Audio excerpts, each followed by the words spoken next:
एक गरीब किसान की कहानी।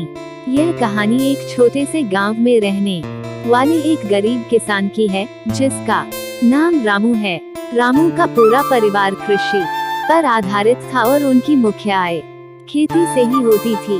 वे एक छोटे से खेत में जैविक खेती करते थे और उन्हें खेती में विशेष रुचि थी। रामू की कहानी उस समय से शुरू होती है जब उनके पास बहुत ही कम सामग्री थी, लेकिन उनकी मेहनत और आत्मविश्वास की वजह से वे किसानी में सफलता पाने के लिए कठिनाइयों का सामना करते गए। वे सिर्फ जैविक खेती की तरफ ध्यान केंद्रित करते और खेत में उर्वरकों के बजाय उर्वरक की जगह खेत में खाद प्रदान करते थे।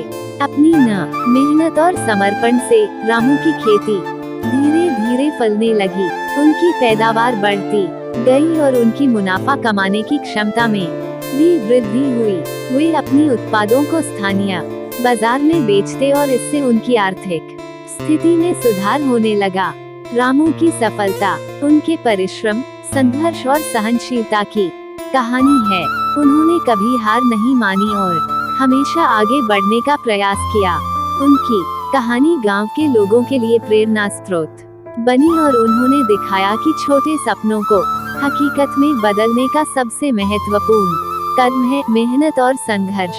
इस कहानी से हमें यह सीखने को मिलता है कि सफलता पाने के लिए धैर्य और परिश्रम अत्यंत महत्वपूर्ण होते हैं, चाहे आप किसी भी क्षेत्र में हो। रामू की तरह हमें भी अपने लक्ष्यों के प्रति पक्षपात नहीं करना चाहिए और निरंतर प्रयास करते रहना चाहिए, चाहे समस्याएं कितनी भी कठिन क्यों ना हो। मेरी वीडियो आपको अच्छी लगी हो तो लाइक करें, शेयर करें और मेरे YouTube चैनल को सब्सक्राइब करना न भूलें।